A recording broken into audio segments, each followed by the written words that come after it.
Baik, ditahan dulu, diulang kembali dari awal. Diulang kembali dari awal nih. Niat, awas niat. Innamal a'malu binniyat. Jadi sesungguhnya amal ini bisa diterima oleh Allah karena adanya niat. Kalau tidak ada niat tidak sah.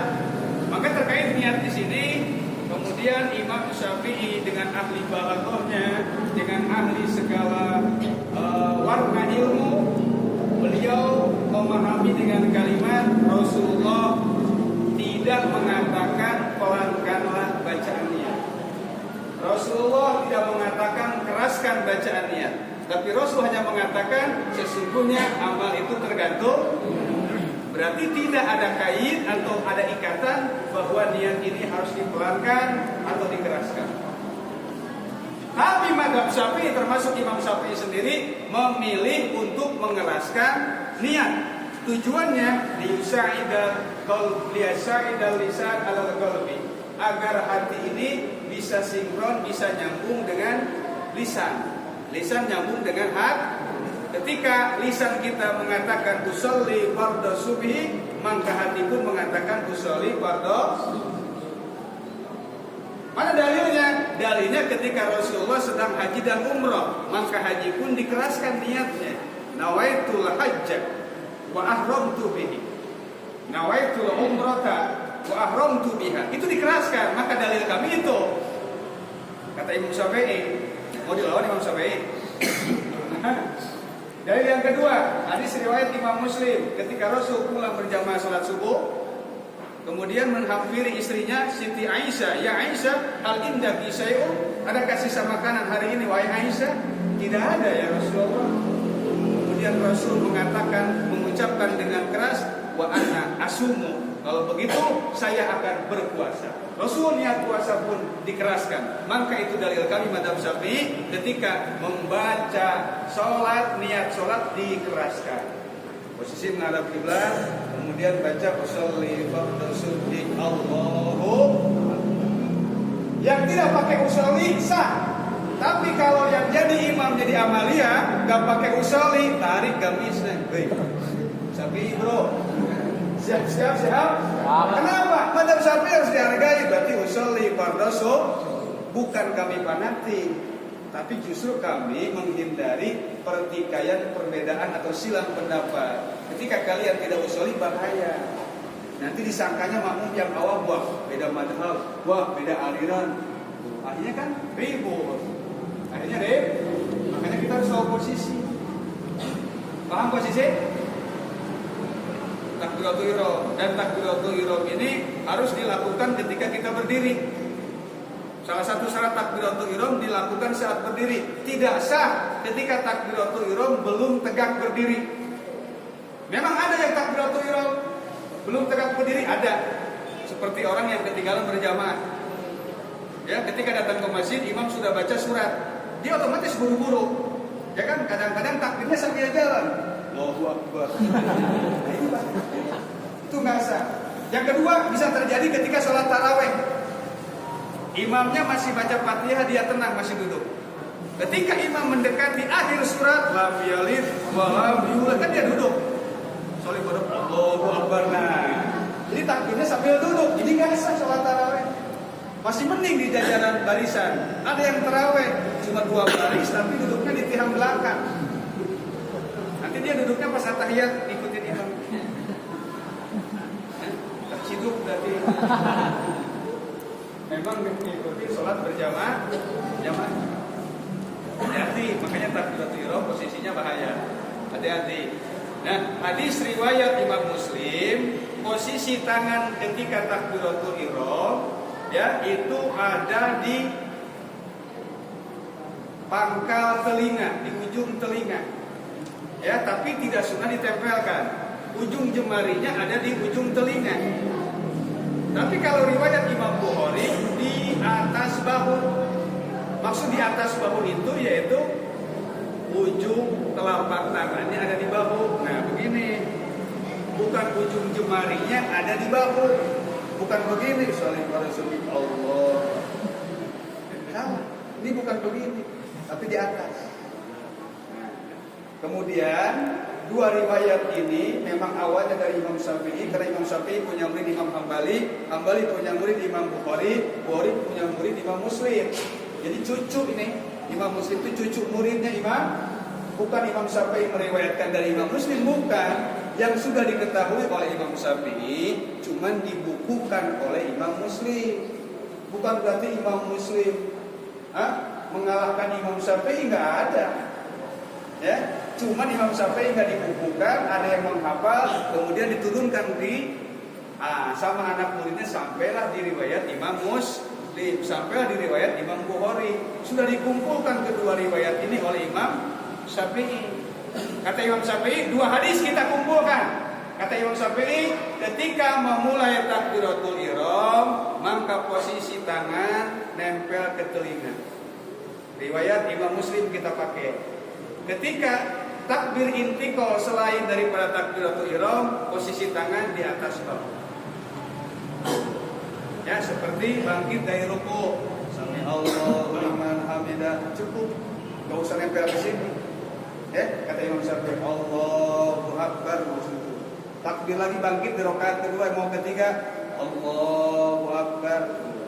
Di takbiratul ihram saja yang sampai di telinga. Di 2 hadis liyasrobah kasai, agar 2 wadah air ini bisa diminum.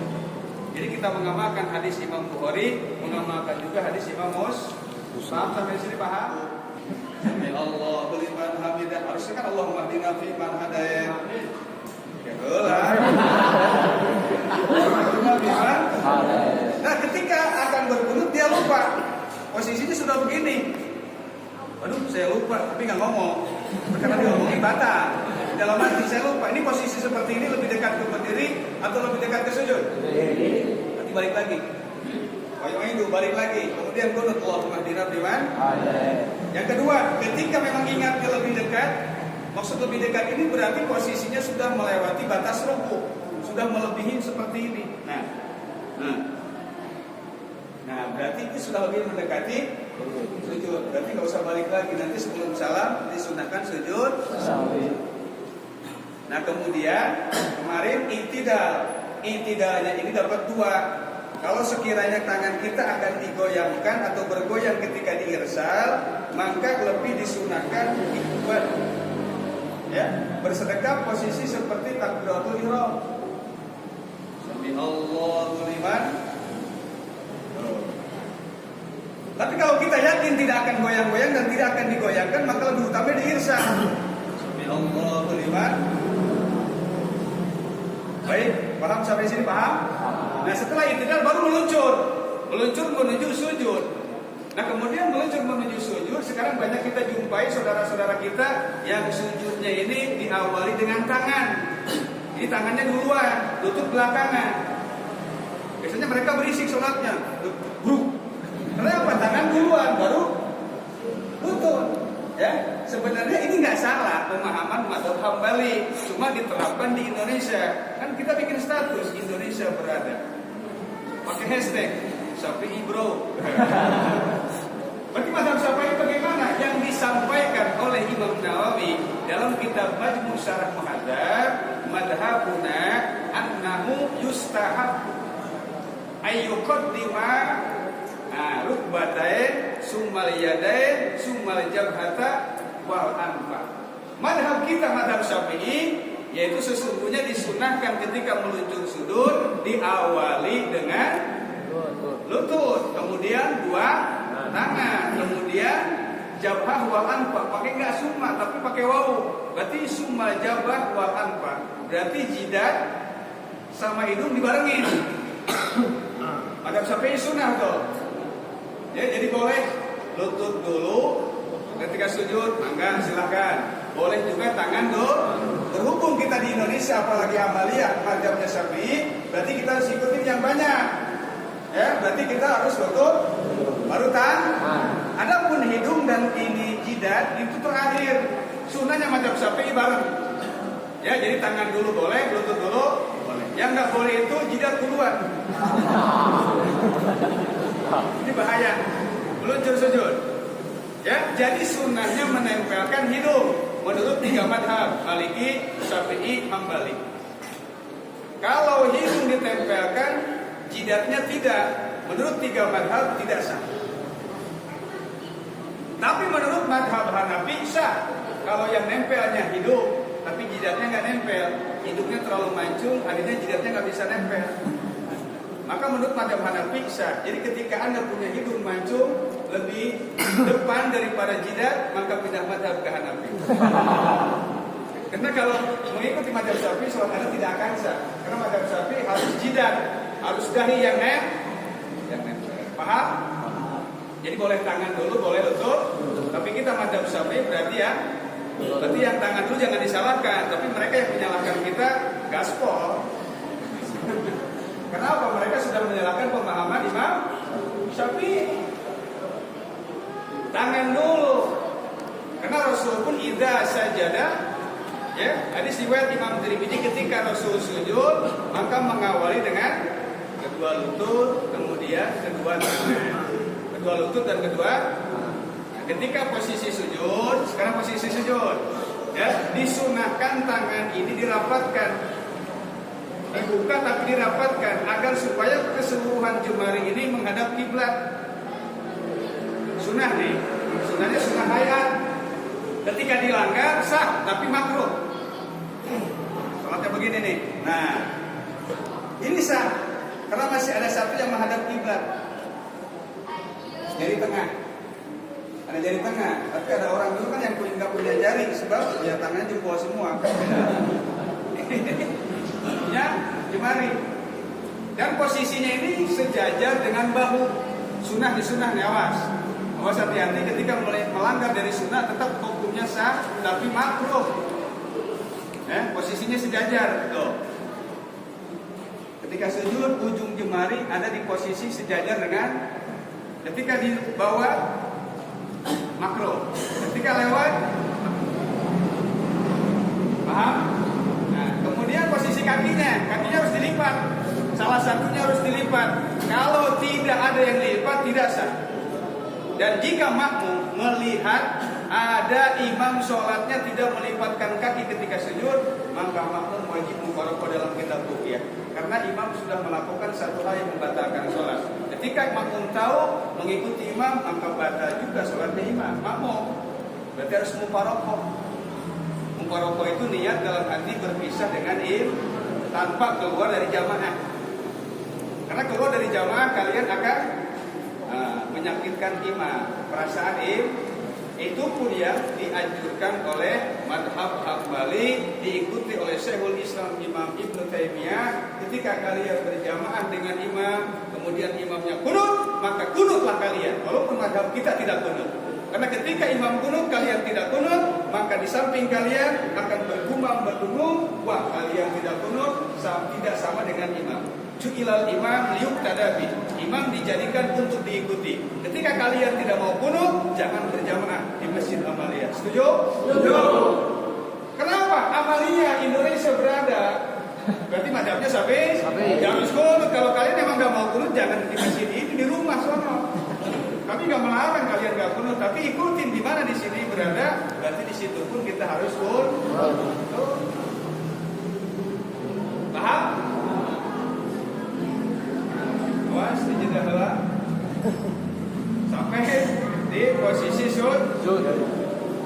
Nanti bangkit dari sujud, duduk di antara dua sujud. Posisi tangannya direnggangkan, ujung jemari ada di ujung lutut. Rabbi ghfirli. Nah, begini boleh, tapi makruh. Harusnya direnggangkan. Kalau baca Rabbi ghfirli. Nanti kalau tasawuf awal, tasawuf akhir nanti ada. Ya, nanti wa'aqada salasan wa khamsina, membentuk huruf 53. Kemudian dikutip oleh Syekh Malibari dalam Fathul Mu'in. Ini hadis riwayat Imam Tirmidzi juga, ya, membentuk huruf 53. Ini 5 Arab, ini 3. Wahanaha, sedikit dilengkungkan, didoyongkan. Jangan seperti ini. Asyhadu an la ilaha illallah. Maka kata Syekh Yusuf An-Nabhani, ini berisyarah orangnya takabur. Maka didoyongkan sedikit, dilengkungkan. Nah, ya, lihat tuh. 53 asyhadu alla ilaha illallah. Menunjukkan keesaan Allah. Yang kedua menunjukkan bahwa kita itu hina tawaduk di hadapan Allah. Jangan begini, sah tetap sholatnya tapi makruh. Ya, karena tidak membentuk huruf 53. Bayangkan sedikit. Paham? Kita punya sanad dulu langsung ke baginda Rasulullah SAW. Shallu kama ra'aitumuni usolli. Maka kata Imam Nawawi dalam Syarah Muhadzab, sholatlah kalian sebagaimana telah aku ajarkan kepada kalian. Ada juga yang bermakna atau artinya, sholatlah kalian sebagaimana kalian melihat aku sholat. Kata Imam Nawawi, gak mungkin kita lihat sholat Rasulullah, karena kita tidak pernah ngalamin Rasulullah. Itu hadis hanya buat sahabat. Sahabat lihat Rasul hadis sholat. Nanti sahabat ditransfer lagi ilmunya ke tabi'in. Tabi'in kemudian ke atba'ut tabi'in. Begini tata cara sholatnya, begini tata cara sholatnya. Saya sangat merindukan buku sholat yang gambarnya dulu putih, kapurnya sama ungu. Yang orang lagi sholat pakai celana, pakai kemeja. Itu kalau mau beli buku sholat yang kayak gitu, yang jadul-jadul, jangan yang bagus-bagus lah. Isinya hancur, isinya ahan, bawa hadis-hadis. Padahal bukan hadis, ngakunya ahli hadis, padahal ahli hadas ya. Udah yang jadul aja, yang klasik nanti unik, harganya selangit. Ya. Karya siapa? Dr. Andes Muhammad Rifai. Ya, murah cuma 10.000. Sholat semua lengkap di sana. Ya. Nanti saya hanya sebatas menyampaikan bantahan-bantahan atau sholat-sholat kita yang sering disalahkan oleh mereka. Kita nggak salah, bukan kita nggak mau disalahkan. Toh hadis yang kita sampaikan pun insya Allah yakin sahih. Ternyata mereka yang mengaku sahih udah jelas kunut aja hadisnya nyalahin ke kita kunut suku doi muhdas. Ternyata memang dicek perawinya perawi yang alergi terhadap hadis doi ternyata pengamal hadis doi. Masih ada master yang menunggu kita insya Allah. Ya, 15 menit lagi. Alhamdulillah saya bisa sampai di masjid Amalia. Alhamdulillah ikut bahagia. Semoga mati sholawat tetap solid. Amin. Sampai yang kita harus bahu saling tolong menolong bagaikan dua tangan tadi, ya. Kemudian jangan sampai kita jadi dua telinga. Mudah-mudahan apa yang saya sampaikan bermanfaat. Mohon maaf.